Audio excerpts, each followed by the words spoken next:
Welcome back. It is the Maz and Sack cast. Yeah. Sack, you look Yes. awfully pink. Mother's Day today, I'm guessing. Yeah. Happy Mother's Day to all the moms out there. If you're watching this, whenever you're watching it, still happy Mother's And Day. moms, if you need a meat man. Right here. Oh.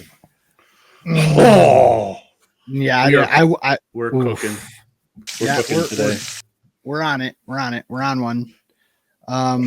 Heater is what they say, right? Yeah. Like what the All right. Cubs were on a month ago. Oh, I just read that the Dodgers are all in on Kyle Tucker this offseason. Oh, of course they are. You Why know what wouldn't that they means. be? Yeah. So yeah, I figured we'd start with baseball, to be honest. I really wanted to anyway. Weekend Classic. Tell me Yeah. about it. Oh my God. Okay. So yeah, the show. Fine. I put in my 6 wins. It took me 10 games. So I was 6-4. 2 of them were quits, like in before the 4th inning, but I was winning. And then the last one, the dude quit in the 9th. Like he played me all the way until the 9th. I was up 2 runs and he quit in the 9th. And I was like, oh, that's a save, dude. Like you just like stole a save from me. I was pissed about that. But I haven't played ranked at all this season, so I wasn't ready for the jump to all-star at all. I was swinging at pitches way out of the zone. But I pitched my ass off, so I stayed in every game because I really did pitch my ass off. I had my 75 Ks before I got my 6th win. So it was it didn't go too poorly. I enjoyed it. I actually got to connect most of the time. I think Saturday morning was when I tried to play and I couldn't get a server. I think you were having the same problem. The thing I'm going to say right now about the show that cracks me up is that the big streamers, so the guys that have grown audiences over 6-7 years of this franchise since it became the best franchise in sport gaming, they're all starting to shit on the game. They're all starting to say some fairly heavy negative stuff, and that's not good. Like when your biggest audience producers of your game are starting to shit on the game, that's a death notice. So I hope SDS gets some shit figured out. I know you and I behind the scenes, we talk about stuff all the time. What's your biggest issue right now with the game, with the way that they're doing it? Packs. Mine starts with packs. The first week, man, is the greatest ever. You're pulling stuff just left and right. Hot packs. Yeah. And now I got right fielder today. I had the eggplant out. I was ready to go. And it was fucking Tony Oliva, 1,700 stubs. It popped up on my thing, on my app that you pulled him, and I was like, and then when you said it later, I didn't put those things together, but yeah, that would have been, it's heartbreaking, right? I haven't pulled anything. I had, after week 1, I needed 9 teams to complete the live series, and I think I have 7 to complete now. Okay. So I've gotten 2 in 7 weeks. Yeah. I just finished the Phillies. I don't have them done. I actually pulled Harper and then sold him and had to buy him again. I didn't go back to check and see if I paid up or, if I lost out on the deal. But honestly, everything I pulled, I pulled Witt like the same week that he went up 400 or 40,000 stubs, which just absolutely killed me. But all I was selling for was rolling, right? Because I wanted the cards that you can't really get. You have to pack luck into, which is why the packs are like, you're talking about the pull rates, and trust me, after I did the weekend classic and you're like, oh my God, I'm getting hit with, like, I had like 10 ball in his habit, right? And I had all these the choice packs that are the whatever level they are before you get to 100, but like none of them were anything but base round. You're not getting any rare. I haven't gotten a rare round pull yet. You know, I've finished most of the collections. I think I have 4 left for rolling right now, and I haven't rare pulled any of them. Like I don't even. Right. I still don't have Polanco. Like I don't have like Polanco. I don't yeah. have Kenley. I don't have Belly, and I don't have Corbin Burns. I don't have Belly. I do have Corbin Burns. We don't even need to go into the whole Carlos Santana card because, like, that's just a joke. It's terrible. But the gameplay is so good. Like the fielding I think it is. I think the fielding fielding is feels good. amazing. The hitting is so The far hitting off. has been nerfed so hard. I hit 4 perfects, and they were all outs in my last game. Mm-hmm. Every single one of them were outs, either a ground out or a liner. And I'm like, I'm hitting ground outs on perfects. Like, what are we doing here? And you know, it's who you use. Fair enough, but I'm using an all Cubs roster. I used an all Cubs roster for a couple games with Soriano, and he's a 5. He's parallel 5.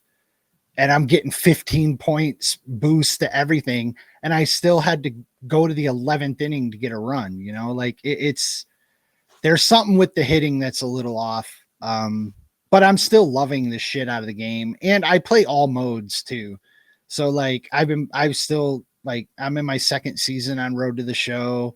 I'm in like 2030 on franchise. Like I'm always playing that game in one way or another. So I mean, I love it enough to keep playing it, but there are some problems. There are some cracks. Even with the improvements of getting rid of the way they've done it the last 2 years, where they sectioned it into 3 like chapters that turned me off so hard. I like this way better, back to the inning format. You know, it's a great game. This inning sucks. Like nobody is excited for Trevor Story, Eric Gagne. I'm excited for Matt Cain because nobody ever uses him. I'd be way more excited for Eric Gagne if I didn't already have an Eric Gagne that I was using. The you know, silver, like that's yeah. Well, I don't know if you've noticed, but look at the chase packs. What they've done this year, they're all like players' favorite cards. Mm-hmm. Willie Castro, everybody loves Willie Castro, so they put him in a chase card. Brian Reynolds, everybody loves Brian Reynolds, switch hitting outfielder, chase pack. Devers, everybody loves Devers swing, chase pack. Everybody loves Devers, chase pack. 200,000. Everybody loves Carlos Santana collection. 500,000.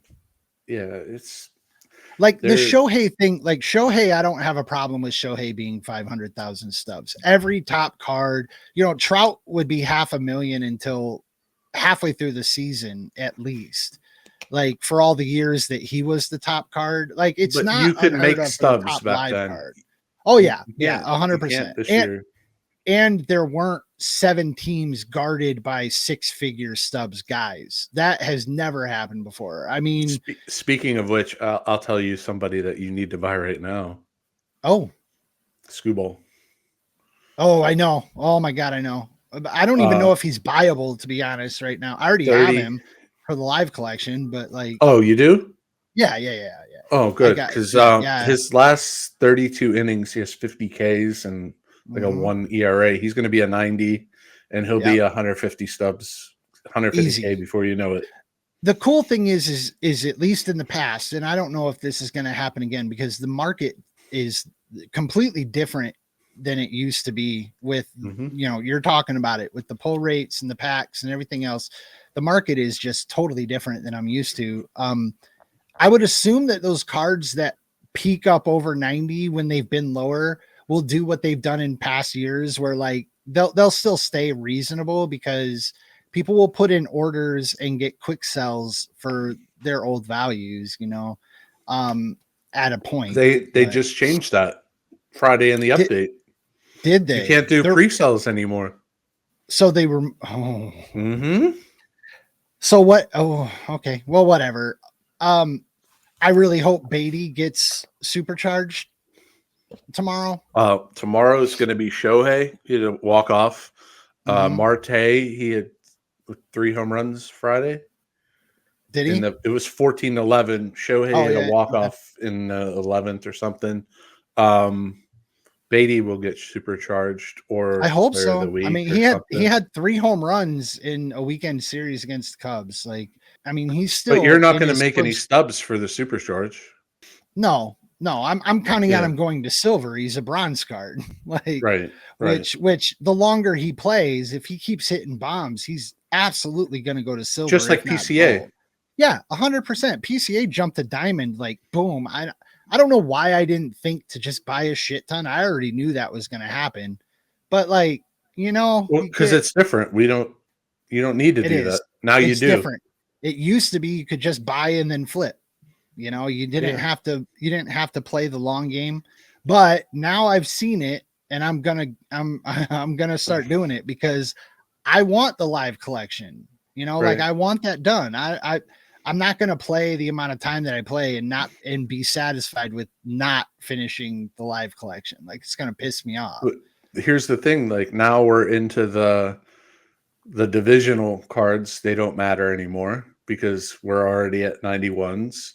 TA is coming out next week, 2 weeks. They're 91s. Okay. Kipnis and Don Baylor, they're not going to matter. The only ones that are going to matter are Gil Hodges and Clemens and Beltran. Yeah, but how many vouchers do you have? I don't know how they're going to do it, but I have all the Okay. jolts. You There's have all the nothing in the jolts. middle. Yeah, like I'm Yeah, approaching All-Star on a lot of teams. I have All-Star on a couple. I know the Cubs. I already have my finest voucher. So like I don't like I have to wait and wait and wait because finest don't come until the end of the year almost.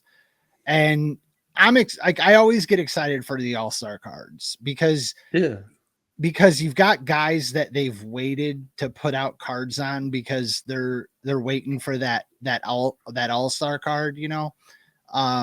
So I always look forward to the All-Star collections. But that's still 2 months away, you know. right. So yeah, I don't know.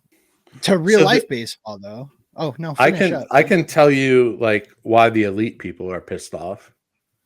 Yeah. So for years they've complained that Legend and Hall of Fame, it's 30-run games, and now they got GOAT and they can't hit for shit on GOAT. So they're pissed off about that. But that's the point. Like you give them Right. that difficulty and you make it what it is for that reason. So Right. if they're pissed about it, they're just being asses. Yeah, but like I said, 3 weeks ago, you could tell that they're not putting cards in packs because the markets are just going crazy for people. And they've never really settled down. Like they've just kept going up. I think J-Ram slid for a little bit, but then he went right back up. I don't even know why he slid. Like I don't know what people thought was happening, but he probably slid because the Weekend Classic last time actually had good rewards, so a lot of people probably pulled him, and now they nerfed Weekend Classic this time. Oh my god, they nerfed the shit out of it, dude. Yeah, I didn't. Like I said, I didn't get a goddamn thing. What did they say? They said 0.5% of players actually make it to World Series and ranked. Yeah, that's a problem. It is. It absolutely is. And then they dropped it 100, and it's still didn't do I think shit. they were saying maybe 20% might make it or something. There's no way. The elite players can be pissed that they gave them a difficulty that made it more real instead of 30-run games. That's fine. I don't give a shit because me, Mr. Casual Gamer, but I play it for hundreds of hours, you know, like, so not that casual.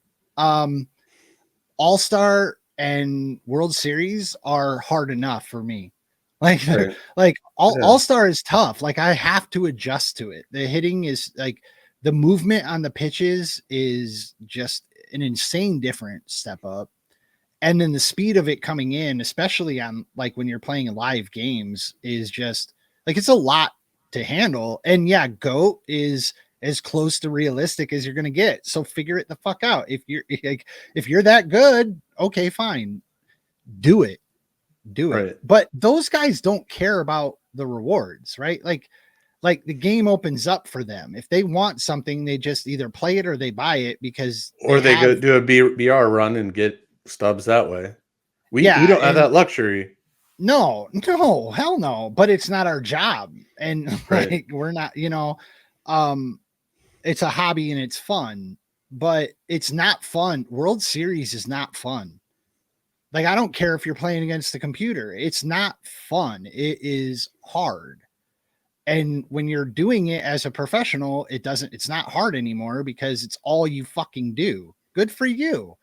Right. For 99.95% of the player base, it's hard enough. And it makes the game not fun when you have to sweat that hard to even hit the ball. So most of us, the highest we go is all-star until they get to the difficulty. What's the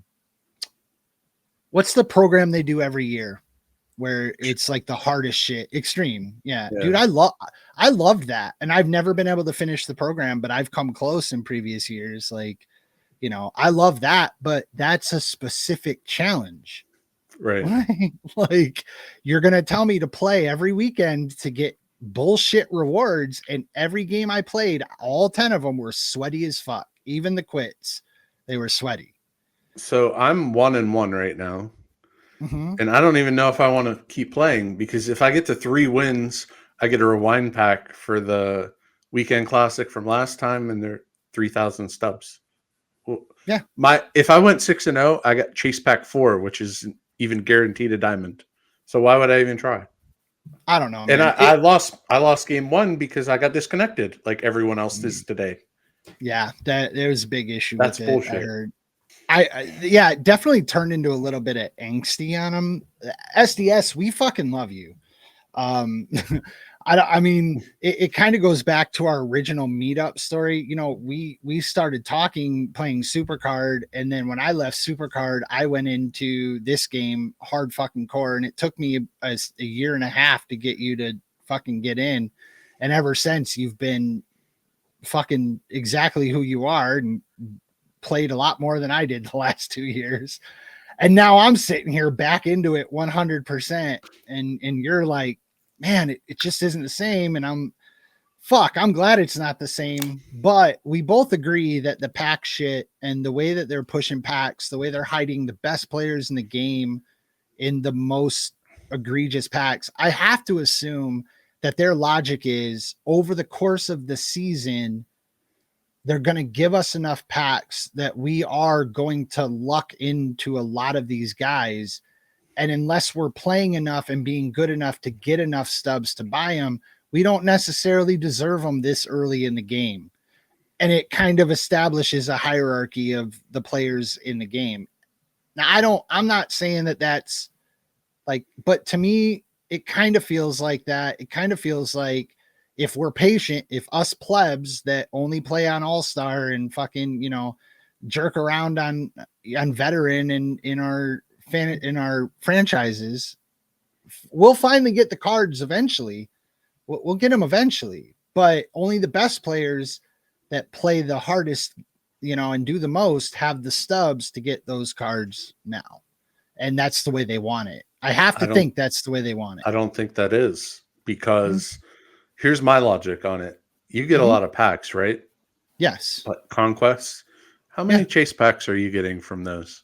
I've only gotten one so far this season. I've only got one. And you didn't get the chase? No, I got a fucking gold out of it. Right. Yeah, I got a gold. So I did the multiplayer, which grants you a chase, whatever. Mm-hmm. If you do the 150 on multiplayer. I did that twice, and the first time I got a gold, and I don't know, I got Julio Rodriguez this time, 3,000 stubs. How am I getting close to that? Like, it took me 3 weeks of selling everything to get up to 100K for this week. Like, it's just not going to happen. This is the first year I've ever done it where as soon as I auto flip my cards, if I have more than one copy, I sell it instantly. I've been doing that all year. I've never done that before. I used to just stack them and get to exchanges at some point, because exchanges used to be a really good way to kind of grind into some stubs. Like if you hit some lucky gold cards, you can get rid of them. Every once in a while, you get a dude who started the season as a gold, who is now a diamond, like just lucky. And none of that is even doable anymore because I have to sell every card I pull to just keep enough stubs to I haven't even survive. dude, I haven't been buying packs. Like usually I like to buy packs. Can't. I can't. Right. You can't do it. And guess what's going to happen next week? They're going to unleash another series of cards for a collection, just like Egg Hunt and all that crap. If you don't have the live collection, so basically this is the format. It's gonna be the rivalry week shit is I think what they're gonna be doing. Yeah. Well, this is the format of what they did this year. Buy stubs night 1 so you can complete the live series night 1, and then you can go from there. But everybody that didn't do that is going to be so far behind, and it's just going to keep snowballing. Yeah, that was the Gomes the legend. It's kind of what he said too, is like, how do you even catch up? Like if you're a new player, like if you get the game in June, because it's summer, and you're like, hey, plan. I mean, how do you? There's no way to catch up in this game right now. But I don't know how many people actually focus on DD. Like that's the other thing. I think a lot of people buy this game and only play franchise or only play Road to the Show. I used to the first couple years, all I did was Road to the Show.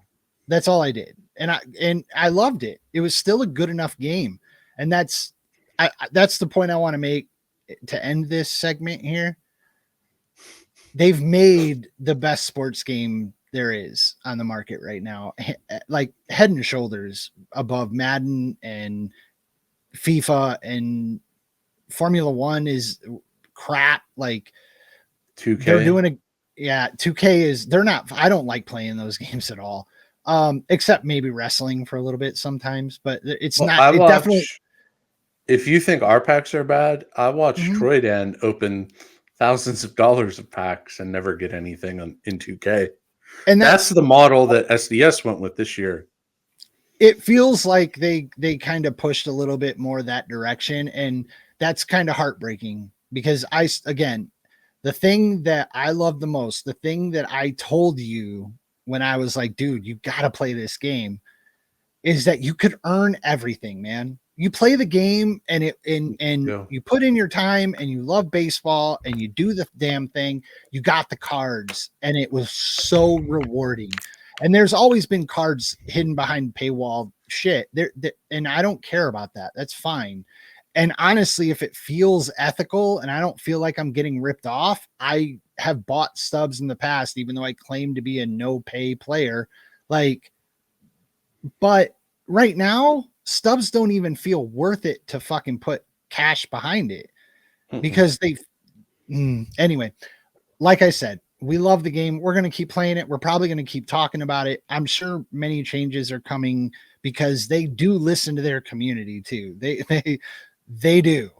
And with that said, hopefully some other rumblings of their community will get to their ears, because my ears can't handle any more of their live streams. Can't do it. I can't name her name, but no. Hate to be the guy that said I told you so, but I know. Well, I know. All right. Baseball is done. We didn't even talk about real baseball, by the way. Cubs are slumping. You want to jump right into this? You want to go straight for the jugular, get right into the show last night? Yeah. What did you think?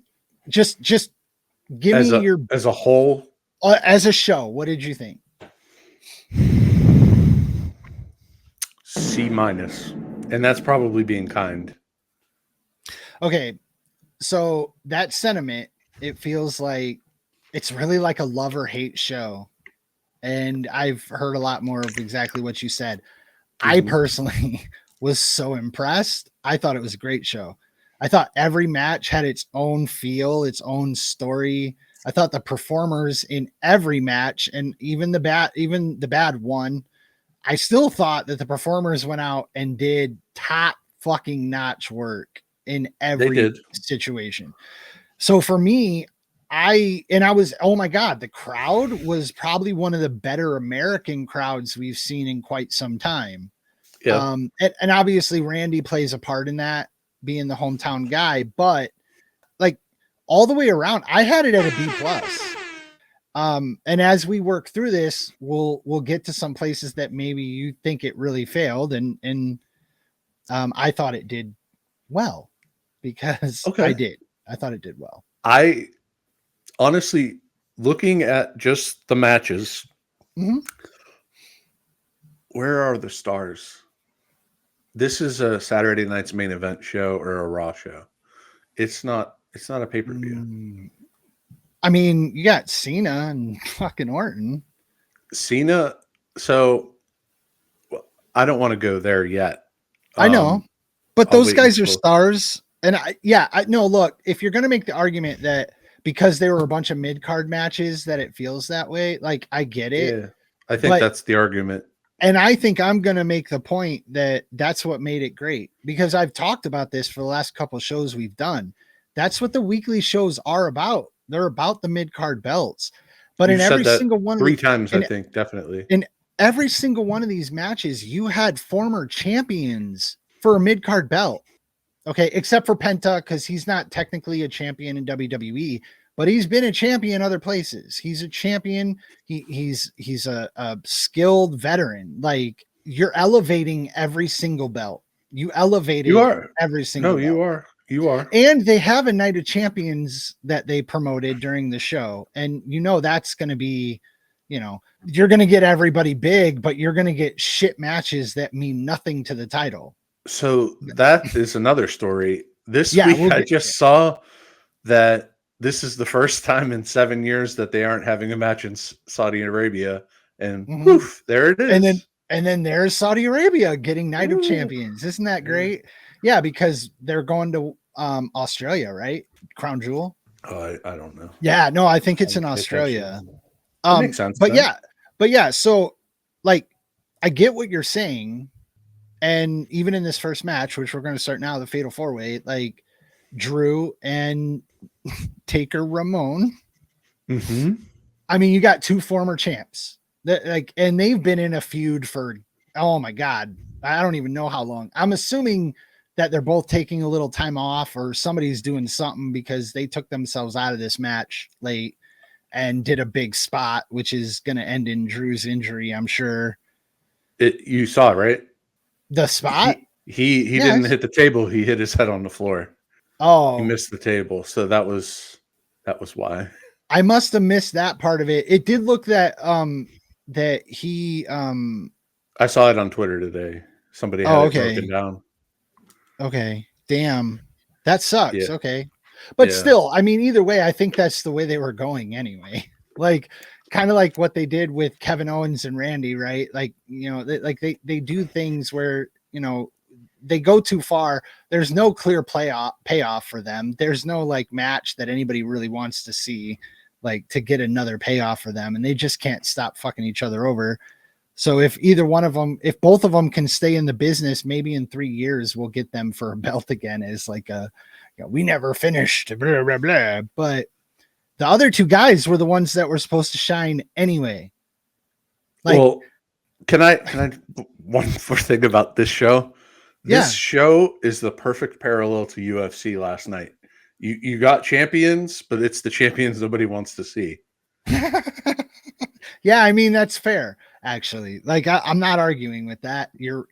But hold on. You mean the old champions that are in these matches, not the people that are holding the belts now.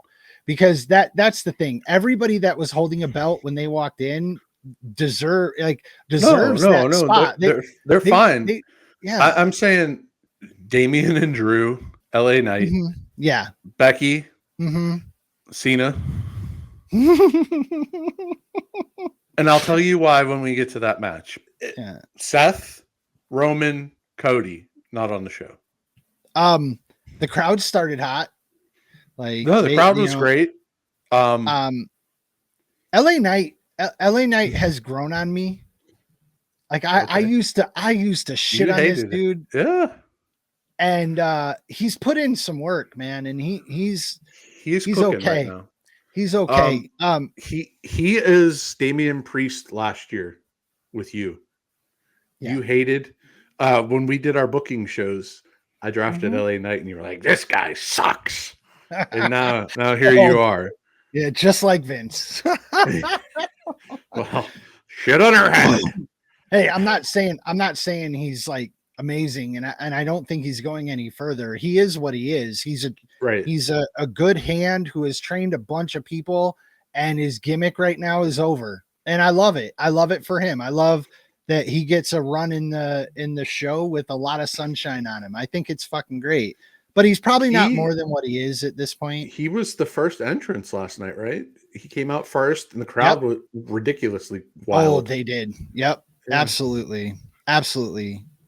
The title picture, obviously, like I don't think anybody out of that match other than the guy holding the belt is part of the US title picture anymore. I mean the guys either. I just mean the guys that were in the match, obviously, because Solo is going to be coming for the belt. So let's start with Jacob Fatu. Let's. This guy and Braun Breaker are the future of the business, bar none. Jacob, I said it last year. You didn't know, but I didn't know everything. I didn't know how. Look, anybody that comes, okay, we'll use your dude Cobb as an example. Like any guy that comes from New Japan that, you know, they've worked. I know they can work because if you're out in Japan, you're working. Like I've watched them wrestle. I know what they do. Mm-hmm. And I love that. So I always have faith in the guys coming from Japan. Like, no, I was not. Jeff Cobb is also Lucha Underground. So add that to the pack of Lucha Underground that they have right now. The false finish, the false finish. And I wrote it down as a great false finish, and I don't even remember which one it was now, but there was a really good false finish in this match. And I like to give credit for those, because there's like Becky and Lyra, not so great on the false finich thing. Okay. I have places to go on this one too. Okay. But elbow night. Holy fuck. LA Knight's elbow drop is fucking stellar. It is. I love it. He hits the moves, he talks, but there's just something missing. I don't know what it is. He's unathletic. He's not a natural athlete. He's very built, and I'm not shitting on the dude, but he's not like, when he moves, it's kind of that like clunky robotic feels. Yeah. That may be what it is. That's why he won't be a main eventer. Exactly. That's why he's never been up at this level to this point, and he's had a long career. Speaking of guys like that, did you see Karrion Kross has the number 2 shirt sales right now? Where the fuck was he on this pay-per-view? I've been calling that shit for months, dude. They've been building him. They're giving it his shot's coming. It's coming. It'll probably be Saturday night's main event. There are a lot of faction building things happening behind. Like, if you're watching the shows, there are a lot of faction building things happening that they hide in the corner of shots. Like, you think you're getting a wasted shot watching somebody walk into the arena with their belt on their shoulder, but if you pay attention, there's conversations happening all over, and it's all a work, right? We're watching a work. So all those things are there on purpose. And there is a, like AJ, I sent you the thing where AJ like came up and was like, "Sup, Prince?" Yes. Like there's like, I'm loving it right now. And I think that's part of why I think this was still good. There's just so much to digest if you're an actual fan. Like, and I hate how when we get to PLEs, we're suddenly so much more harsh on the in-ring work, when the stories are still being told too, obviously the PLEs and I think this could probably narrow down why I didn't like it. okay. This match went 18 minutes. The next match is 19. Yeah. And Cena and Orton went 28. Mhm. If you add one more match, shorten those matches 3 to 5 minutes, I think you got something. Everything dragged and dragged and dragged on the show. There was some good shit, real good shit. Jacob just being a fucking animal was great. But then it just kept going and going and going. Like a fucking Lyra and Becky was a day and a half. I know, but I popped gray out of my beard. Shut the fuck during up. that match. Jacob is amazing. Can we just we both agree there? I can't wait to see what him and Solo can get out of each other in ring. Solo was on the verge of being great, and it's like everything just kind of stopped for him. And he disappeared. He went into witness protection. And he came back with Jeff Cobb. Jeff Cobb debuted. I'm not a big Jeff Cobb guy. He's good. Okay. He's probably maybe the level of maybe Bronson Reed. Okay, I like Bronson Reed. He was a perfect addition to that War Games match, man. He was. That match. He was. But they're not gonna be up here. They're gonna be in the middle, and you're gonna see them on Raw a lot. I see. That's the thing.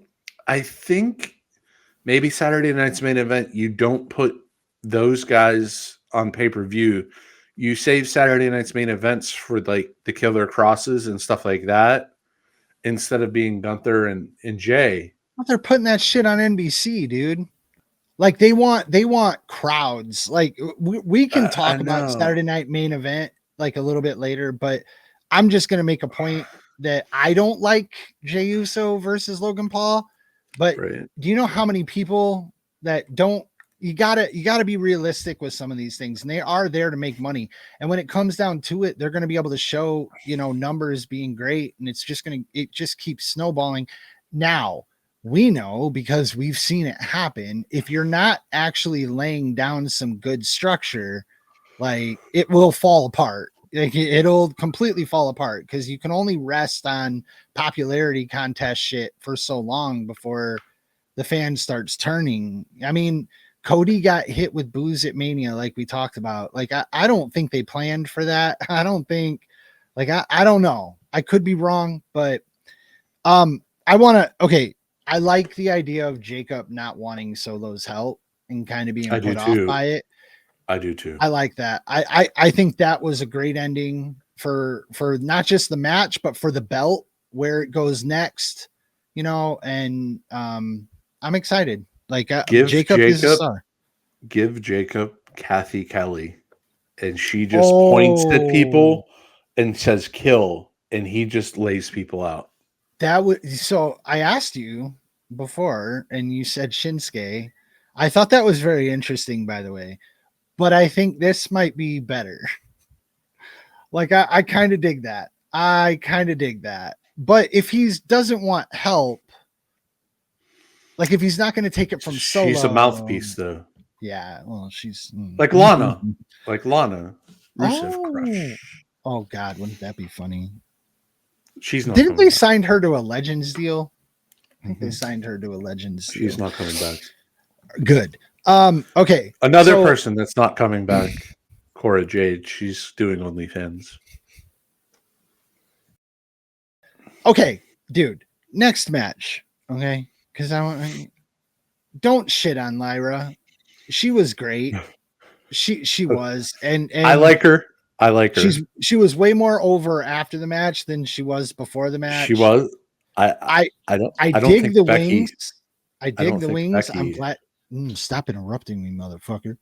I'm really happy that she is stuck with the wings for the entrances. I think they look good. It sets her apart. You're just not going to shit on Lyra, dude. She's strong. Fast, no, the internet is doing all of that today. And I don't get it. Why? Why? Because why? She had whatever in her hair, and they said it looked Yeah. like puke. And then her So? fiance was there, and Oh he's my like a God, nerd boy. yeah. How funny was that shit? I saw a meme of that. It's like, this is Lyra Valkyria's fiance. I'm telling you guys, you've got a chance. Yeah, that's exactly what I saw too. Yeah. But then, like at the end of the match, the hair gimmick, they're all like, she's fine. Let her be. Yes, she's amazing. I She thought is. she She's was way really better fucking than good. I didn't think Becky was that good yesterday. Look, Becky has not, like, Becky looked good. My wife and I were talking about it. Becky looked healthy, where like there's been a stretch where every time you see Becky, she just doesn't look healthy. She was sloppy. Her And timing was off. oh yeah, that's and the worst part is when you have a good match or a too long of a match, probably by most standards. She got blown up. I hate to argue. I can't argue it. I really can't argue it. But I think they wanted to really put on a great match, and they did. I thought they did. It did go long, and her timing was her timing was off. The thing I liked about it though is that she lost her shit. Like, I liked seeing the instability. I like that I like that both of them got pushed. Lyra got pushed to a point where she could have broke, right? Like, she could have given up. They told the best story, in my opinion. I agree. Well, maybe one more. Giving them time is how they got to do that, right? Like, and that's not, it's not an argument that they needed the time. It's just, if you do take that time from them and it's more of what, you know, a Vince era fucking women's match was, or even if it's an in-between, you don't get as much. You have to rush the anger. You have to rush the being blown up. They actually, you were totally right. They went out there and went so long that they were legitimately tired. They were legitimately blown up. And I think it served that match a lot to have that level of, they were actually in a war. Like, it actually was a fight. I don't know if Becky botched the ending or not. She flipped into it, which really sucks. Anytime you flip into a pin and it's that obvious, it's so bad. But like, I couldn't tell if she thought she kicked out when she attacked her, or if she legitimately just wanted to attack her right after to keep that tension between them. But either way, I mean, it went well. I thought it went really, really well for both of them. And Lyra, dude, Lyra earned some fucking stripes. That, like, isn't that what you want? You want, she went in there with a multi-time champion, 7-time world champion, and all the other shit. She's the one who gave her the NXT belt, which is like, so there's clearly something there with them. I'm sure you're going to see it again. Yeah, I just hope it don't go that long. Becky did a great job of making Lyra look great, even though she wasn't at her best. Oh, no. Okay, I thought you were saying Lyra not at her best. Becky wasn't at her best. Lyra was great. And she did do a good job of making her look like $1 million. She really did. And she did. I didn't think she looked as bad as she did at Mania. I can say that. Becky. Like, I thought Becky looked better than she did at Mania. No, better. I think a parallel of John Cena, and again, we'll cover that. But yeah, they have something with Lyra. I don't know what it is, and I don't know if she can get up there because it's so crowded. Just to sum this up real quick, I wrote down over 4 lines, like, made it really big. I loved everything about this match. I can see where people maybe, like, it's definitely a love or hate match. There are plenty of gripes. Did they get too much time? Whatever. I totally understand all of them. I loved everything about it. This was it's probably my top match of the night, honestly. And I think it elevated the belt better than any other match did. Yeah, I agree with that. So, and I think the belts should have their own meaning, right? They shouldn't just be a prop. They shouldn't just be a toy, which is my biggest problem with the main event. But Yeah, that's what I had. So, no, you already know my biggest problem with the main event, but yes, yeah, we'll get there. Dirty, dirty Dom, dirty, dirty Dom, dirty, dirty Dom. Okay. So Penta, my wife she was down here when Penta walked out, and she goes, "What is that?" He was doing the strut, and the little Seattle, Seattle with the fans. wrist. I said, "Oh, he's new there. He was on the other one, came there. He's just different." She goes, "It's a different look for sure." Mm-hmm. And then she saw Dom walk out with the mustache, and she said, "I can't watch this." Dom's mustache was just too fucking much for her. Yeah. So this match. By the way, can we just he looks he's doing the Eddie Guerrero thing. Yeah, just 100%. 100%. So this match is the only match of the night that left me wanting more. Okay. I thought maybe they could have gone 3 more minutes. I thought so too. It was rushed. After watching the other previous 2 matches that went forever, this was like, it's over. Yeah, it's weird. They did kind of rush through it into the interference aspect of it all. Like it really went quick. I didn't necessarily like the ending. No, it didn't need it. Like I always get like Dom still seemed fine, but anytime you get big moves, especially flippy moves on the apron, I'm always like, oh fuck. Like, just like I close my eyes. So I'm not saying I don't think anything happened because it looked like everything was clean, but it did feel like they rushed Carlito out there. And I thought maybe 3. Well, yeah, but Carlito came down first, and and that's when that ball started. That's when the match effectively ends, unless they get him cleared out and they still put on a match, which it wasn't going to happen. Clearly, they wanted that interference because they didn't want to beat Penta clean. Clearly, I'll say this. Yes, I agree. Also, I'm going to say this. I was up here watching, my kids were down in the living room watching, and they were on a bit of a delay. When you get El Grande Americano showing up on the screen, they popped. They were like, now this show is awesome because he's awesome.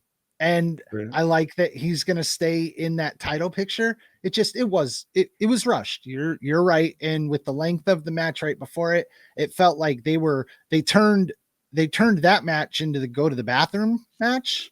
Yeah. Which it's not good for the belt. It's not good for the guys, but the belt is a prop to Dom right now. Like, it is just for him to keep building his heat and Judgment Day to keep doing whatever they're doing. And like I said, the Eddie Guerrero thing, it's fucking working for me. It is the Latino cheat. Oh, fucking love it. And he looks like he is rapidly improving with in-ring shit. His timing is getting better. He's getting very clean. When he pulled the 619 and Penta like got out, and then he tucked his legs so well, like I was like, woo, Dom looks good. And Penta, I mean, Penta's a star at this point. Like, he's very over, and I think they gotta pull a trigger. They can't keep waffling with him. He probably needs the belt, and then he needs to move on. But the thing with Penta is you're going to see it, and when you see it, you've already seen it. So it's not going to be a long run, but it's going to be a run. It's such a good point, because you're right. And I mean, they've gone all out for him. They've given him all the pyro, all the pops. They've gone all out for him. The thing is he's so exciting to watch, though, because he is athletically gifted. Yeah, but you can see that, 2 years from now, he's not going to be the same. Yeah, 100%. I wanted to take a moment during this match to make a shout out to the camera crew, because the camera shot of the dive over the ref was awesome. It was so cool the way they shot that, and they got that shot set up. And I'm not always a big fan of them setting up a cinematic shot, but that worked, and it looked fantastic. You know what I have to say to that? Huh? I would never. Fuck you, Kevin Dunn. Yeah, it's a different look. It's getting better every show. Getting better every show. Yeah, they always do something to, the production. Mm-hmm. It gets better every show. And we're finally getting out of the Stone Age. So, yeah, that's what I think of the next match. Okay, so I'm gonna stop you because I don't get it. I don't get the hate to this. Like, I understand the devaluation of Gunther. I get that. They did that at Mania. Like this didn't devalue. Like, he stayed right on level playing to me. This is what he is now, because Jay is a joke. Jay is a gimmick. Jay is ratings, and Gunther tapped him out. And the crowd, see, that's the thing. It didn't matter who Gunther went against next. Like, the crowd was going to give it to him because he deserves it. And I don't mean him as a person, but him as a character and everything they built. And look, Mania threw out a lot of shit that they had built, by the way. I bitched a lot about that on the second night, that they threw away a lot of what was built up over a long time, and it pissed me off. And that was one of them. It was fucking Gunther. They killed him at Mania. So what do they do next? They put him in with Pat.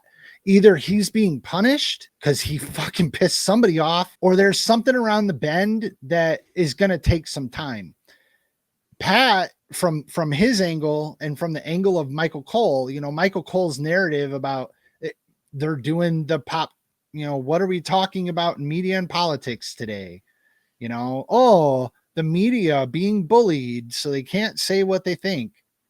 It's typical WWE shit. Like, it feels like something Vince would do. Mm-hmm. And I think he did. And that irritates me a little bit. Well, but that was fun. But yes, you're right. You don't think Michael Cole deserves an Emmy for what he did last night? No, I thought it sucked. Really? I didn't like Cole being involved at all. That's what ruined it. They had to, though. I understand that, but was this was the match that I will say went too long. Like, but flip this 14 with the last 920 and you're cooking. Yeah, 100%. Now, I don't hate Pat McAfee being in there. I don't hate Pat McAfee looking the way he does. I don't hate any of that. And Gunther took his shots, like McAfee fucking wailed on him with everything he had. Like, you could see it.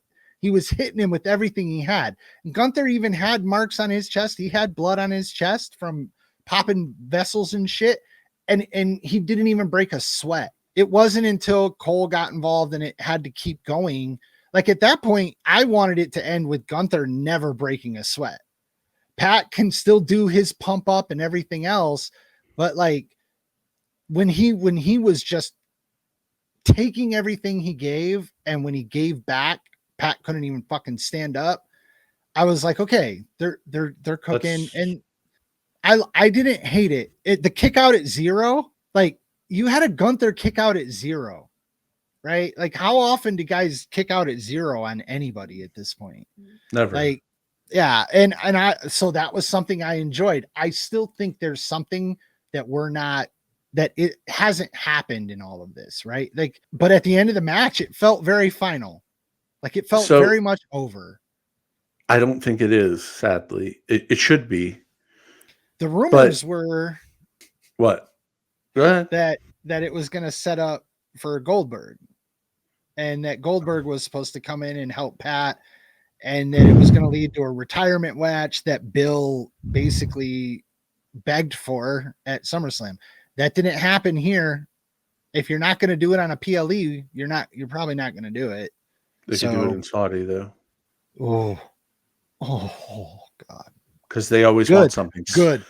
Nobody it in Saudi. Yeah. Do it in Saudi. Here's my big gripe about all of this. Okay. This whole thing happened at the announce table. Mm-hmm. Pat didn't get any warm-up matches into this. Nope. I think that's where you drop the ball. If Yeah. you elevate Pat and have him beat some of your people that you're going to fire, even, I think then it means something. This was Where's Ilya? He's still hurt, isn't he? Okay. I mean, or where's Kaiser? I don't know. Like he could have sent Imperium after him. Like there could have been a buildup. You're right, yeah, but there's no buildup. So it's maybe just you flat. get it now. Maybe that's why Pat looked a little bloated. Like maybe the dude fucking ate for 4 days to get a little bit of a little roll on him, and he takes this match, they do the thing, and then he does a fucking Rocky montage on us. I mean, it could be done. I don't know, but I don't like the shitting on the performers for being in the match. Like I don't, Pat doesn't deserve this, or it was shit for Gunther. Everybody that steps in there is still doing the job, and you have to do the job for yourself and for the company, right? Like it's all the work. It's all wrestling. And Pat tripping over the ropes, some of the mistakes that Pat made actually served the story of the match. Like he's not a professional wrestler by trade, but he's still a big dude who's a professional athlete who's going to stick up for his fucking partner. He's going to look a little slow. He's going to look sluggish. He doesn't have the power, but dude, I swear to God, if you put those two into a dark alley and told me they were going to have a bare knuckle fight, who are you going to bet on? Like, I'd probably still be putting my money on Pat. Like that's the thing. Like he looked believable to get the shit kicked out of him by Gunther, but he's not just naturally believable to get the shit kicked out of him by Gunther. He's just as fucking big as Gunther is. Like Gunther doesn't fucking tower over him or look more athletic than him. He looked in better shape last night, but again, Pat trained too, though. So yeah. I mean, he was in OVW for a while. He trained with Rip Rogers, so he knows what he's doing. He trained down in NXT too. He trained down in NXT the whole time he was down there. He was training. Oh, here I have a question. Did you see the jersey that he came out in? The motherfucker. And it was autographed, and then he threw it in the crowd. Like I thought that was cool. But look, Pat, have you watched the Stephanie's Places yet with Pat? No, and that's probably how this match happened. Probably.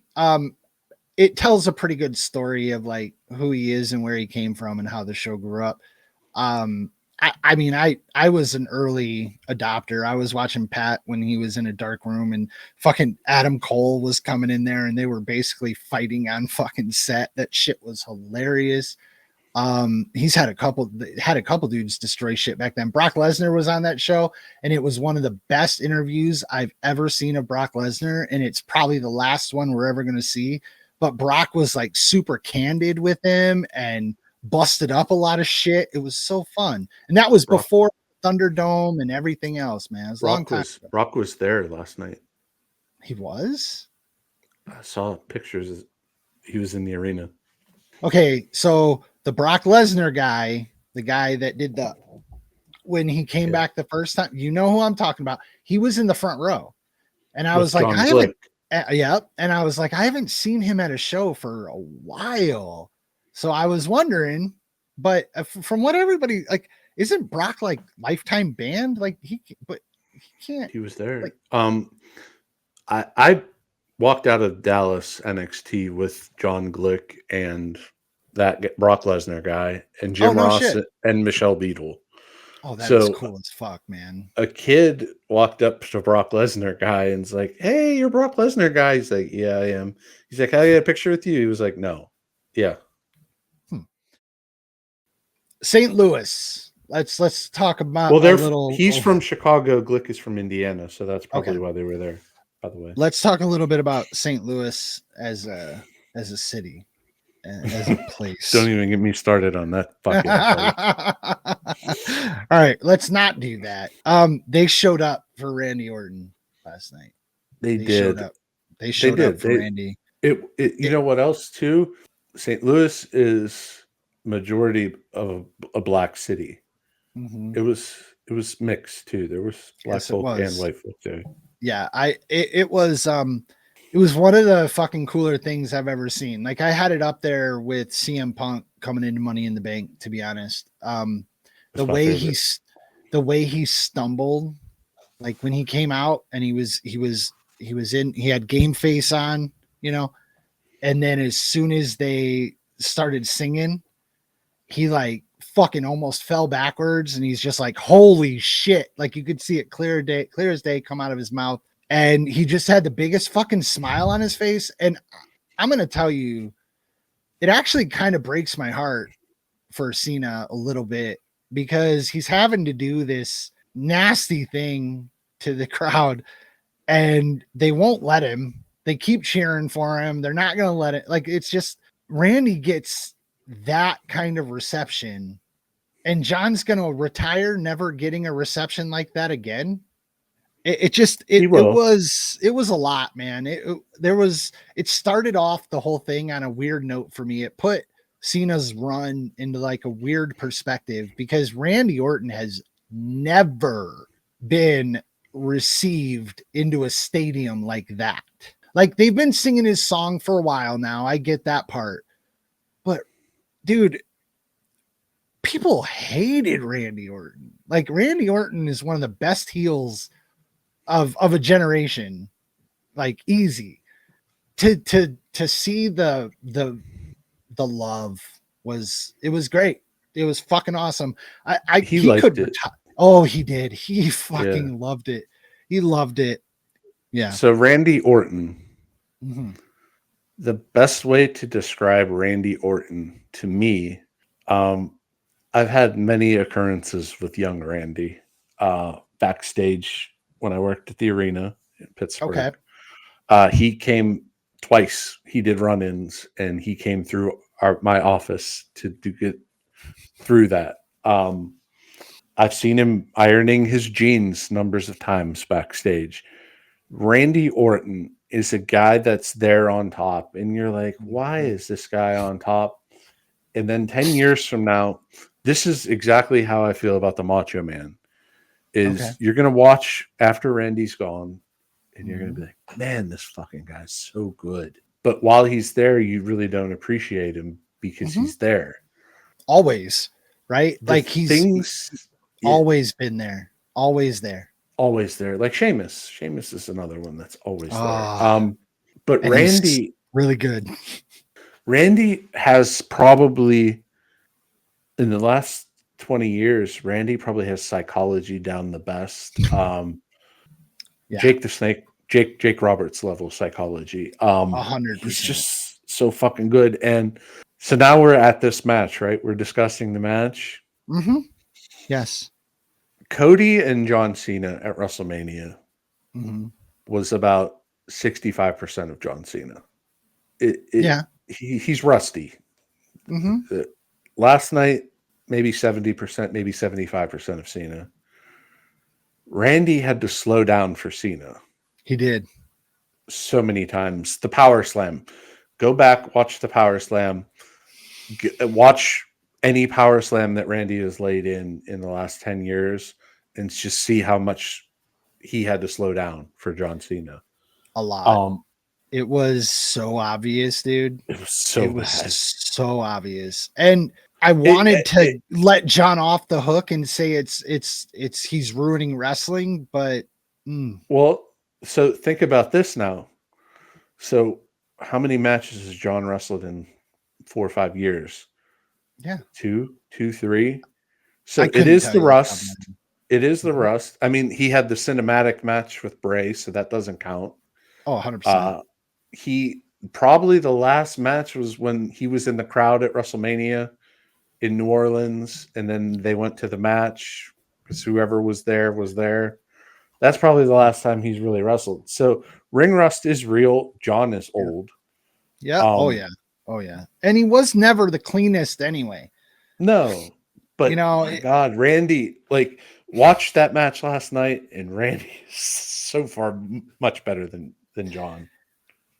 And Randy's old too, but he doesn't have the rust. And No. he's got everything so locked in right now. Yeah. And when everybody came out, so getting through the match, Randy, they chose, and I'm gonna say exactly what you said, just in a bit of a different way. They chose to go like the mirror match route, which I actually really enjoyed, because Randy showed his superiority at every fucking turn. Like, it started from the beginning with the eye poke, and it's like commentary picked up on it. Wade Barrett said exactly, almost word for word, what I was writing down as after it happened. And it's that, Cody wasn't going to go there, but Randy's going to poke you in the eye. Randy will poke you in the fucking eyes. He doesn't give a shit. Randy will be Roddy Piper. And the mirror match aspect of it, he did show he was just better at every turn than Cena. Way better. And at some point, it was so cool. And then it did run off the rails. And I think we all saw the bump for the ref coming, but the second one, was it 3 by the end of it? Well, then the other ref came out and that ref bumped. You're right. The ref bumped twice. He bumped in the ring, and then he bumped, and the second bump was fucking bad. His head hit the fucking stairs, and I'm like, oh shit. But yeah, and then another ref comes out to take a title to the face, and it's like, whew, like why do we need that time? Like, is it just to continue to show that Cena is somehow a bad, like because I don't think Cena's a bad, but he's not a bad, like he's not.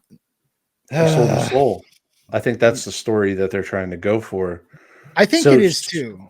And I think it's going to come down to him being saved. And we're going to get there, because Truth was going to fucking get involved. And I think R-Truth is going to have his biggest match of his career. There's so much with this that I actually like, and we're just not there for a payoff. You have to just enjoy each stop of the trip for what it is, right? And for what it was last night, Randy was better, but the narrative was that Cena was the first one to the punch every time. That was the story of the match. Cena went first, Randy followed and did it better, but Cena did it first. It wasn't the best match. No. Cena has been a baby face for 25 years. Yeah, his whole career. He's worked heel in some of those matches. The RVD match, the Punk match, the two most notable. This isn't new to John, but he looks fucking lost. I think so too. And I hope it's his acting. I'm going to be honest with you, because I think he's supposed to. Like, I really like. I think that is. Yeah. I'm buying it as character work at this point, man, and that's why I'm just giving them leeway. I'm giving them runway, like it's Fast and Furious. Like, just give them all the runway. Just let's see what happens when it's done, because there's still so much of this story to play out. Like you said, Cody wasn't even involved. Do you really, like, is Cody really just not going to come after his belt? Like, is Cody really? If that is the case, Cody looks like the biggest pussy, and we wasted 2 years for nothing. No. See, and that's where I think you're going to get, I don't know how much, I don't know how to say this. So stockholders, so they're a public company, but they were a public company when DX did all the shit they did, right? I know we live in a different world. I understand that. So I don't necessarily mean that route. But like I brought up at the beginning of this, there is a lot of faction work being done in the sidewalls.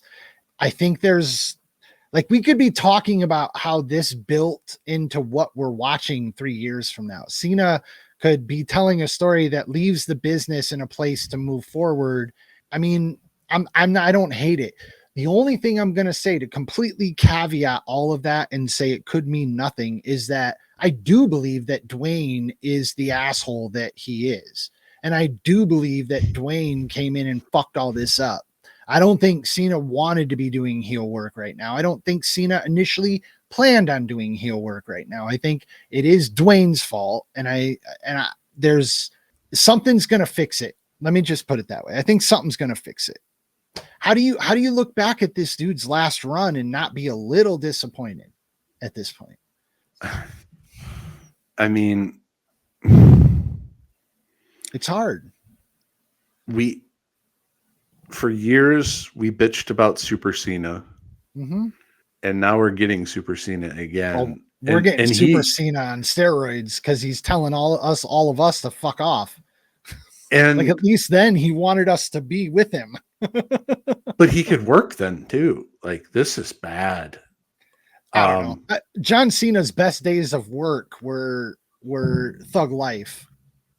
Like, in my opinion, like, you know, when he was Doctor of Thugonomics, I liked watching him, but the promos. Super Cena was impossible to watch, dude. Yeah, this is that level. It is. R-Truth coming in just told me everything I needed to know at the end of that match, though. And then he put him through the table at the post conference, the media thing. What the fuck is that? R-Truth, man. John Cena's his boyhood idol.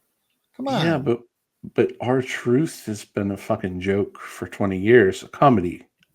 Yeah.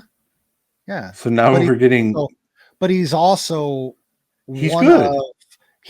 I mean, you know, dude, he's one of the boys. Like, there is not a professional wrestler in the business that probably has a mean thing to say about Ron Killings. Like, it isn't going to happen. So I think that it could be Cena wanting it to go, like, wanting Truth to be there. Personally, like, I have to believe that, because, and if you think the crowd, like Dolph Ziggler cashing in on on Monday Night Raw the night after Mania kind of shit, like, I think that R-Truth would get absolutely, like, just showered with love.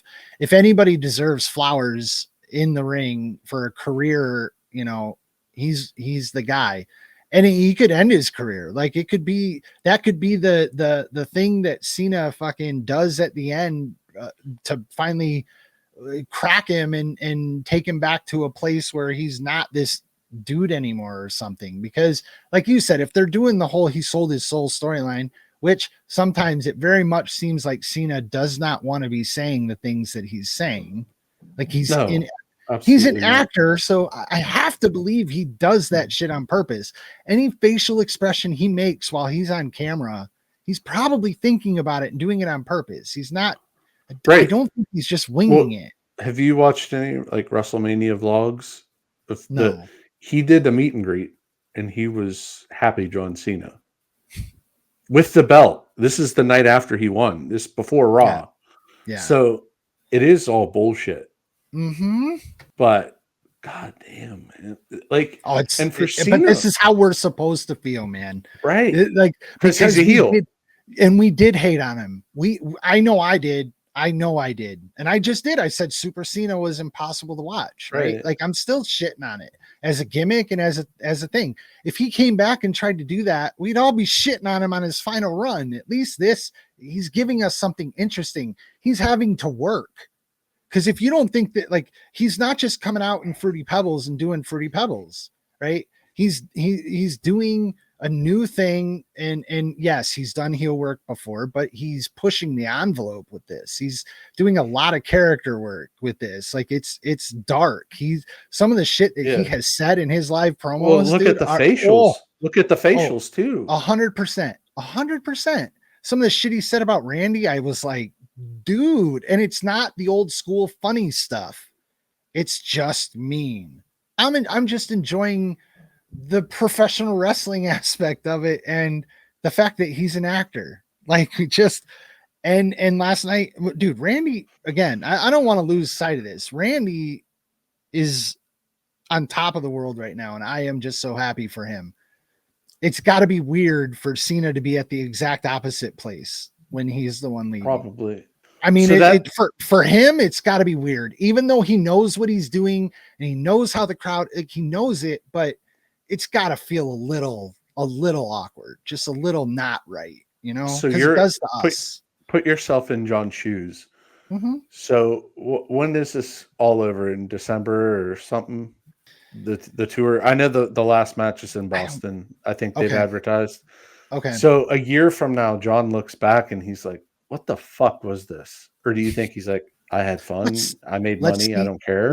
Let's see how it ends. That's the thing. If they land a good ending to this, then maybe he looks back and he's like, I'm glad I did it. I'm glad I did it. I got to tell a story. I got to be somebody else. I'm not publicly, I guarantee you that's what he's going to say. But I will wonder how much Dwayne has affected it. That's in the end, all I want to know is how much of this is Dwayne's fault. Like how much got taken out of Cena's hands, how much got told to him, how much, you know what I mean? And Right. and we won't know that until long after when the fucking movie comes out, Well, that's and the other thing. even then it's probably going to be half the Rock saying, "Oh, I told him to do this." Oh, That's the other thing. At the end, it's fucking Dwayne all over it. He has to be, right? Yeah. But what if Moana 3 comes out and he can't be available?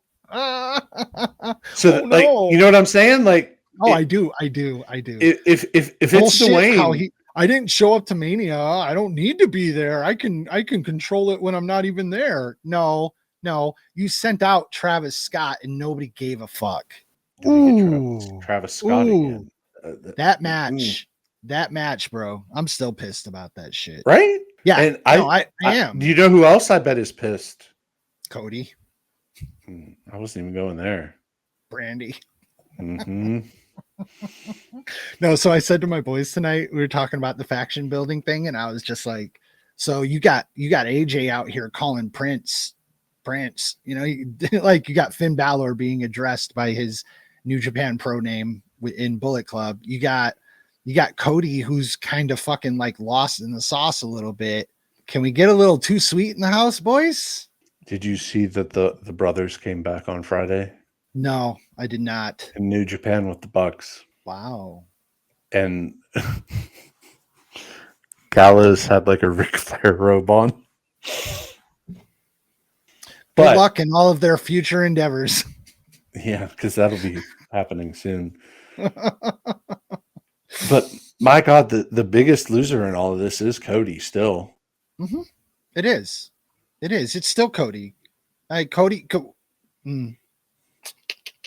I don't know, man. Did Brandy pull a Bonnie Steamboat and get Cody the axe? Is that what happened? No. Dude, that'd be oh my God. Oh man.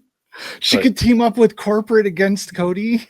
Because Corporate's coming. That's what again, there is a Corporate coming, and guess who's gonna be the face of it? But he'll never be there. He'll just be the face of it. I'm May 24th. Oh, that's the night of the big barbecue here.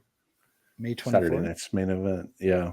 Oh, I think we're going to be I think we're going to Road America that weekend to camp and watch motorcycle races. Yeah, that's Memorial Day weekend. Yeah. Motorcycle races. No, it's either that or we're going in August so I can see the GT3s run. But anyway, I don't have anything more to say about this match. Drizzling shits. Yeah. May 25th is NXT Battleground.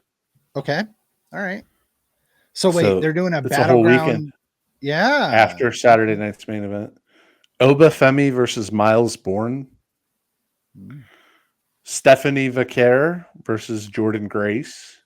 Joe Hendry versus Trick Williams for the TNA World Championship. Oh my. I'm sold. Wow. I am so sold. That is awesome. Put the belt on Trick. And then the following week, June 7th, maybe that's 2 weeks, is the When Worlds Collide. I mean, can we just talk about that though? Like, do you see that as like, let's say they do it. Let's say they put the belt on Trick, a TNA belt, right? Like, you think that's good for him? If they put the TNA belt on Trick, Hmm? I think that's the nail in the coffin that WWE has acquired TNA. Oh yeah, yeah. I mean that like completely acquired them, not just like a partnership. Yeah. Yeah. And then what? Do you still run it as a promotion? Like that's Whatever they have plans to do with AAA, I think that's what they would do with TNA. you saw the Rock's post where he was wearing the New Japan shirt and looking over a contract. I hope, because then the Young Bucks can't work there anymore. And then Gallows and Anderson, they are going back to Trailer Park Wrestling or whatever they did. I love But that. That's the first thing you fucking thought, dude. First thing you I love you. That was perfect. That was did fucking you? perfect. Oh, I gotta send it to you. Fozzy was in Wisconsin, Mhm. and they had a meet and greet with Fozzy, and there's 4 people there, Oh and my one God. guy brought Jericho like this box, and it had cheese curds, summer sausage, and something else in it. I just saw it today. Terrible. Oh, All right. So do you want to go through the other TKO product or I mean it wasn't anything. The best part of the entire night was you texting me because the line that you texted me was the dude is out there crying and you're shitting on him because I talked shit about Vitor Belfort and his drug tests. If you didn't watch the UFC in the day, or you didn't watch Pride, or you didn't watch K1 or any of that shit back in the early 2000s, 90s when it was all just starting, Vitor was an animal, but he was like the Jose Canseco of the UFC. Like he was a balloon animal for he years. was a fucking caged dog too. Like Oh yeah, no. you, Look. That is not a dude you want to see in a dark alley. Like he was an no, absolute animal killer, savage man. yeah. But he was also a balloon animal. But yeah, I still love him, and I was kind of shitting on him, but So um, no, definitely. the video package, like the one thing that UFC has really benefited from with this TKO thing is the video packages are fucking insane now. Like they are Yeah. so good. They are so good. And this one, yeah, like you said, it had him crying, you know. Yeah, it's a cool Hall of Fame. I guess I don't really know how they do their Hall of Fame. Like I don't know how. Like They do it so all like weird. during fight week. It's their WrestleMania. I didn't have much else out of that entire card other than Jose getting his face pounded at the end and having like and then losing that fight, which oh my god, the decisions were so weird. They were Zahabi should have just won that fight though. oh no, yeah. And Zahabi was the better fighter, I thought. Mm-hmm. Like the whole fight. Same with Valentina. But The Silva Grasso fight was awful. Valentina fight oh was awful. yeah, I don't want to watch the next championship fight. I don't want to watch that girl run away from Valentina for fucking 25 minutes because it's what she's going to do. She just Mm-hmm. ran away from Grasso. You don't think she's running away from Valentino Shevchenko? Everybody runs away from her. That's what happened last night.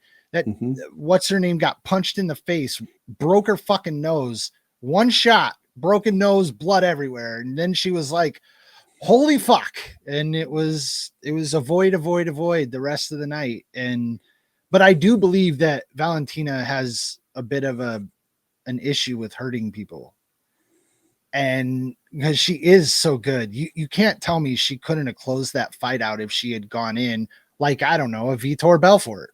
Like she would have ended it in the first round. But the killer instinct is like, I want to stand here and I'll punch you enough times that I'll win. But like, if I don't have to hurt you, I'm not going to hurt you, you know? Yeah, But and I think I texted you. She's been different since Jessica I. yeah, So, yeah, you did. And you're right. so You're right. Like I hadn't put that in there, but yeah. The main event, I fell asleep. It was actually good. I Bilal came know. out and he was trying to be so marketable. He was like dancing and all this stuff, and he just got his ass beat. See, Plain and simple. I would have It never wasn't.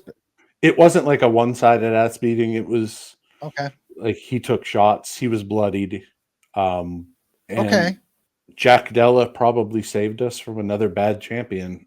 Just because I'm not saying Bilal is bad. I He's think boring. Bilal's very skilled, but he's boring. Yeah. It's the Robert Whitaker, the Valentina. Hmm. They aren't marketable champions. They haven't had a marketable champion for a while, in my opinion. I think that, Yeah. who was the last really who's like Marab. I mean, nobody wants to watch Marab. I don't think anybody wants to watch any of them anymore. Like they just got sick of the like it's blue balling. Like it's oh, you can't hurt me because I control you on the ground. Okay, this is a fight that we're being paid a lot of money to fight, not to survive till the end. And I'm annoyed. I like UFC has taken that turn more and more. Like everybody's making business decisions, and none of the business decisions are about just going in there and waylaying people. That's why they have bare knuckle and power slap. But they can't keep trying to convince fight fans like us that De Silva is amazing because her footwork is so great. She ran. No, She ran. And yeah, she landed some shots. That's awesome. And Alexa Grasso looked like she didn't know how to fucking fight. Like, I'm just going to keep walking forward. It's not the first time she's looked bad. Wasn't good. Okay, Two cool. weeks, 2 week or 3 weeks from yesterday. The fight night main event is Aaron Blanchfield versus Macy Barber. May 31st. Okay.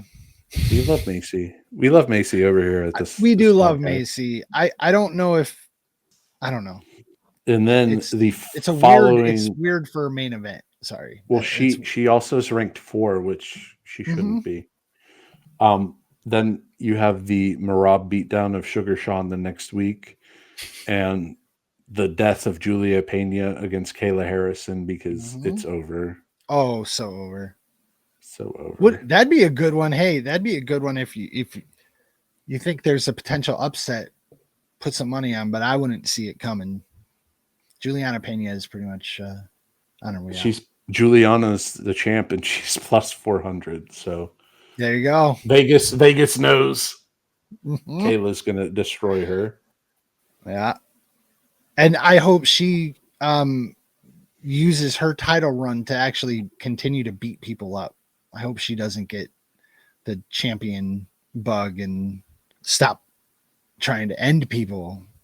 You know? Would Val go up to fight her? Well, isn't Amanda coming back? Allegedly. Well, after she sees what Kayla does to Pena, she probably won't. I mean, I wouldn't. Hey, Mike, did you hear that the Pope is from Chicago? Da Pope. I love it. I fucking love it. My wife and I had a nice conversation last night or yesterday during the day about how there is a possibility, I'd have to go back and check, but there is a possibility that I either participated in or visited masses that he put on because he was part of the archdiocese in Chicago, which my church was under at the time. We used to go up there all the time. And then that kind of brought me to the realization that there's a real chance I know somebody that dude molested. I was just going to ask. It's wild, ain't it? I mean, it's a real possibility. And he's a big Sox fan. They keep showing him from the World Series. Amazing. The 2005 World Series. I love that he's a Sox fan. Makes it so much easier. Bobby Jenks, I hope you recover, buddy. Oh, and AJ Pierzynski is still my most hated professional athlete Michael commentator. Barrett. Oh my God. Last night, I texted my dad, dude. I texted my dad and I was like, where's Michael Barrett when you need him? And he was like, fucking Cubs fans. I'm like, dude, I hate this guy so much. And he's like, I love him, blah, blah, blah. And then they spent the whole 6th or 7th inning talking about the Pope. Because it had to be, well, AJ's like, hey, the Pope knows who I am. It's like, yeah, he was at your fucking winning the World Series and he was there, dude. Like, I'm pretty sure he knows who you are. Anyway, Da Pope. I bought a new video game on Woot today. Undisputed, Ooh. The boxing game. It just came out. Oh, okay. It's on Woot for $16.99. I don't know what that is. It's Amazon's like outlet site. Woot. Oh, okay. Yeah, I heard it was pretty trash. Yeah, that's probably why it's $16.99 already. You just need to stick with the show, dude. Hey, they've got co-op fixed. Maybe we just need to go on a co-op run, allegedly. Yeah. Well, I'll be in here. I got my monitor right next to this little setup right now. If I close the door, we can talk on the little headphone, you know? It could be fun. Not tonight, buddy. No, not tonight. I have Weekend Classic to play. Yeah. Yeah. But we're going to do it like either this week or next week because I would love to make a fucking, well, whenever the new ranked awards come out, like we'll do it then because you're already almost done with the program, aren't you? It's been done for a week. See, that's the difference between us. I'm only at 65 and I probably won't go any further. But like you've had the live program done or the ranked program done. Like it's crazy. All right, man. Yeah. Well, this has been amazing. Did you have a good time hanging out with me tonight? Yeah. Happy Mother's Day to all you mothers. Happy Mother's Day. The pink lights. Hey, if you made it this far, please like and subscribe. If you fast forwarded this, we don't ever say it any other time. We turn never on that say notification it. bell. Oh, look at that. Oh, careful now. Clicking the beam. Sploosh. Yeah, just come on, help us out. Hey guys. No Formula One this week. We got Indy 500 coming up. I'm going to be talking a lot about that the next time we meet, I'm sure. What else? What else we got coming up? You already did the wrestling stuff. What? No other big. If you're a soccer fan, UEFA Champions League final is going to be coming up. College World Series. Ooh, are we in the playoffs? Isn't the World Series like around Memorial Day though? Is it? I've never been a big College World Series guy. I used to be. They need to use wood bats, and then I'll watch it. Sorry, it's not like it's just if you want me to look at you and be able to project you, like if you want me to watch your games, I'm watching them to see like who's going to be really good when they get to the majors, and I just don't think that hitting. It translates because you got to get your bat through the zone and everything, but they're different bats. It shouldn't and that changes how you feel. That changes how you pitch. Go to wood bats, colleges. Go to wood bats. NCAA, for real, do it. Your ratings will skyrocket. I guarantee it. Chicks dig the long ball. I don't dig the ding once I get out of high school. Like what the fuck? You guys can go out there and check out this content creator on YouTube. His name is Mike Rips. I heard he likes to eat a lot. He does. I love his Sunday dinners. Did you watch tonight? Well, I mean, I got the preview, baby. I got to see it before it went live. Yeah, I don't know anything else that's really coming up. because the Major League draft isn't in June anymore. They pushed it back to All-Star. All-Star weekend. Yeah. Yeah. Okay, so maybe we need to not talk about this anymore on air. Let's do a good closing, and then this like what I'm saying right now will get edited out. We have a good closing. I don't know, Mike. You're always so good at these. Not tonight. Not tonight. That is the close. Not tonight. Da Pope. Top guys out. Love you guys.